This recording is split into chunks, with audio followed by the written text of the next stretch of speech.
Todas as quartas-feiras recebemos aqui no Estúdio CBN o advogado trabalhista Vinícius Cascone para falar, para tirar as dúvidas dos nossos ouvintes e as nossas também. Vinícius, muito boa tarde, seja bem-vindo mais uma vez. Boa tarde, Marco. Boa tarde a todos os ouvintes da CBN Campinas. Peço desculpas até, estou um pouco gripado aqui, minha voz não está muito boa. Não tem problema, Vinícius. O conteúdo é o que vale. Olha, teve muita gente passando por gripes e resfriados aqui na rádio também, em todo lugar, nessa mudança de tempo que a gente estava falando agora há pouco. Mas agora vamos falar de uma grande polêmica que tem acontecido.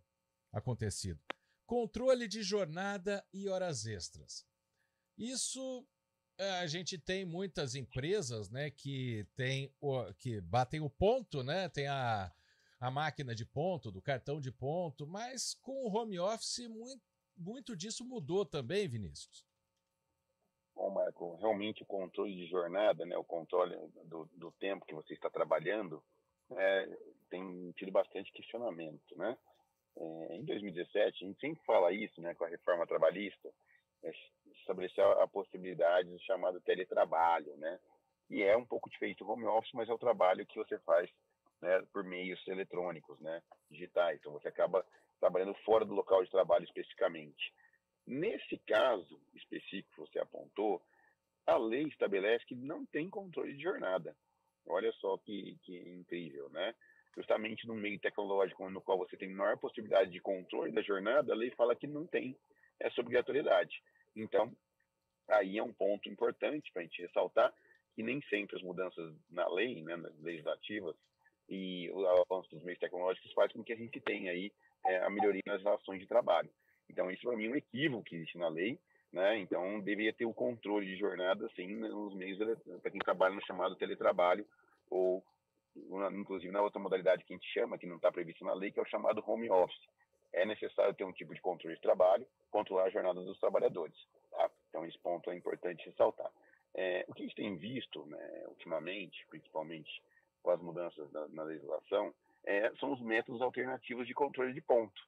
Né? Então, tem gente controlando a jornada por aplicativo no celular, tem gente controlando a jornada, justamente aí sim, tem empresas que estabelecem um controle, por mais que a lei diga que não é necessário o controle para quem está trabalhando em casa via computador, então bloqueia o sistema, né, desse empregado, então você não pode trabalhar das 9 às 18. Então, depois das 18, o sistema bloqueia automaticamente para liberar a sua autorização da chefia, né? Então, realmente tem essa situação.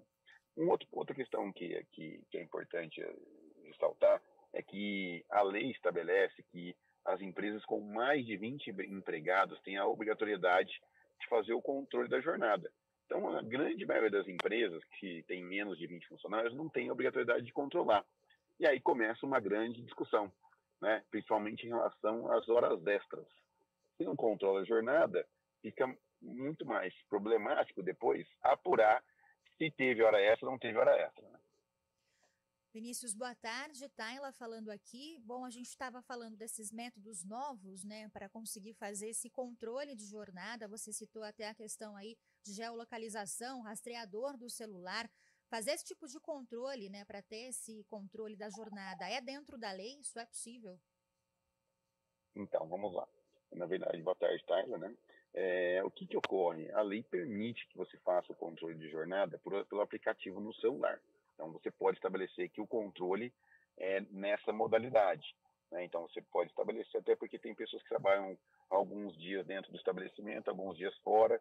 Então, você estabelece o mecanismo do aplicativo. Inclusive, em alguns locais, para empresas que têm muitas filiais, por exemplo, eu conheço o caso de uma empresa que tem filiais no estado inteiro, quase, em 200 municípios. Só que ela tem 2, 3 empregados em cada município. Então, como é que ela faz o controle de jornada? Por aplicativo. Né? Então, é possível isso acontecer. A polêmica da geolocalização é uma outra história bastante complexa, né, que teve um julgamento, inclusive, na semana passada, no Tribunal Superior do Trabalho em Brasília, né, no qual um banco, né, conseguiu a vitória na justiça para fazer com que fosse quebrado, né, o serviço de geolocalização do aparelho de telefone celular do seu ex-empregado, para que fosse apurada realmente se esse empregado estava fazendo horas extras ou não. Por quê? Ele ocupava um cargo de gerência né? E aí existe uma grande polêmica também, a discussão se esse cargo de gerência realmente tem autonomia, é um cargo de confiança de fato ou um mero reprodutor, né, das decisões do banco, né? Então, quando o cargo é de confiança, supostamente, né, no caso, ele não precisa controlar a jornada, né? Então tem o controle. O que de fato a discussão foi colocada pelo banco é que realmente, tudo bem, afastando essa discussão, eu consigo verificar então se ele fez essas horas que ele está alegando que fez. Então, para isso, eu quero quebrar o serviço de geolocalização do aparelho do celular dele.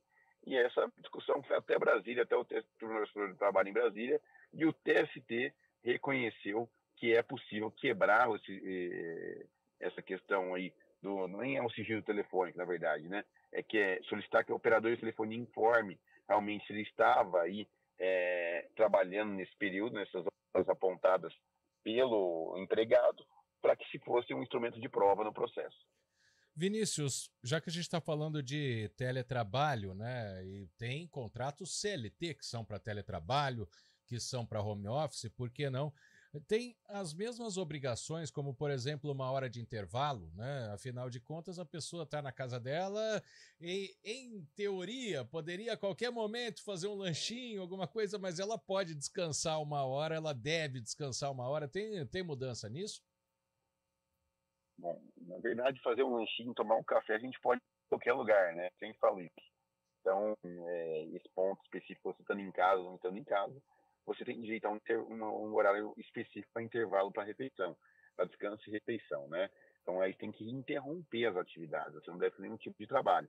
Então, você estando em casa, né? Se for nessa modalidade de home office que eu disse, que não tem uma previsão expressa da lei, no meu entendimento, tem que garantir uma hora de intervalo. No teletrabalho, infelizmente, como não há controle, você acaba, muitas vezes, ignorando isso e não garantindo esse direito para os trabalhadores, que é um equívoco, na minha opinião, e isso aí tem que ser reparado. Agora, quando a gente fala aí do home office, do teletrabalho, Vinícius, tem diferença, por exemplo, na jornada de trabalho aos domingos ou feriados também? É a mesma coisa, né? É a mesma situação, no caso, mas aí o trabalhador ele tem que ter os mesmos direitos, né, que existe do contrato do trabalho presencial, né? Então, na verdade, o empregado que está nessa situação, ele tem que exigir o cumprimento da lei da mesma forma. Vinícius, por exemplo, você até citou esse exemplo do banco aí, que era gerente que atendia vários locais, né? E, às vezes quem tem que trabalhar com isso, está representando uma empresa, aí já não estou nem falando do teletrabalho, tá? Mas eu estou falando de alguém que tenha que se deslocar de uma cidade para outra, se hospedar naquela cidade. Esse período pode ser considerado hora trabalhada? Essa é também uma grande polêmica, Marco. Então, assim, realmente, aquele empregado que tem que se deslocar muito, em jornada superior, inclusive, às jornadas de trabalho, pode sim ser classificado como jornada extraordinária. Então, tudo vai depender, primeiro, do contrato de trabalho que ele firmou, inicialmente, para qual era o trabalho que ia desempenhar, né? Mas, no meu entendimento, quando você faz deslocamentos superiores à sua jornada de trabalho, evidentemente que isso pode ser computado como jornada extraordinária também, como hora extra. Bom, e muitas vezes esse deslocamento faz passar daquele horário que é feito, né, por contrato, previsto em contrato, exatamente. Você vai percorrer alguma distância, né, e se tem essa discussão se vai ser ou se não vai ser hora trabalhada, aí entra nessa questão de hora extra também. No mesmo sentido, né? Então, aí, o meu entendimento é que se o empregado ele estava naquele deslocamento, então, vamos supor que hoje ele tem que fazer uma viagem para São José do Rio Preto, né? Que é a cidade do Marco aí. Isso. Então, vai sair para São José do Rio Preto, vai fazer uma audiência em São José do Rio Preto, por exemplo. Então, ele sai daqui de Campinas, vai demorar cerca de 4 horas para chegar lá, né? Praticamente 3 horas e meia, 4 horas. Aí ele faz a audiência, fica mais 1, 2 horas lá. E depois ele retorna. Evidentemente que esse tempo todo aí ele vai ter trabalhado mais do que 8 horas.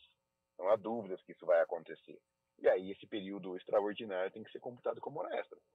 Então, numa viagem dessa você vai 4 horas, depois fica 1 hora lá e depois volta, dá 9 horas de trabalho praticamente. Então aí evidentemente que a pessoa que desempenhou esse papel nesse período tem direito a essa jornada extraordinária. Agora, Vinícius, quando a gente fala do famoso banco de horas aí, né? Quando a jornada ela é feita em casa, em home office ou à distância, ou de repente até em deslocamento, né? Como o Guarizo disse, o banco de horas ele pode ser computado, tem como contabilizar aí essas horas que seriam horas além do contrato para o banco de horas também, nesse caso? Banco de horas tem uma previsão expressa na lei agora, né? Lei de 2017. Então, como é que funciona o banco de horas? Se eu compensar a jornada no mesmo mês que eu, por exemplo, eu fiz uma hora extra hoje e eu compensar no mesmo mês, por acordo verbal, isso pode ser compensado. Ou por escrito também, entre o empregado e a empresa, tá? Se eu também posso fazer um acordo de 6 meses de compensação. Então, se eu fizer uma hora extra hoje, eu tenho 6 meses para compensar, se eu tiver um acordo por escrito entre empregado e empresa. Agora, está um prazo superior à compensação de 6 meses, de 12 meses, por exemplo, até 12 meses, aí eu preciso do sindicato fazendo uma norma coletiva para garantir essa compensação superior a 6 meses. Bom, muitas dúvidas tiradas, portanto, do teletrabalho, da geolocalização, essa, olha, cada uma. Vinícius Cascone sempre trazendo assuntos muito relevantes aqui do direito trabalhista no quadro Seu Direito. Muito obrigado, Vinícius, pela participação. Melhoras aí da gripe, hein? Até semana que vem.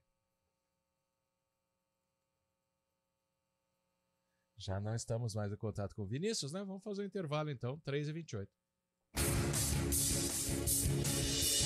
CBN, a rádio que toca notícia.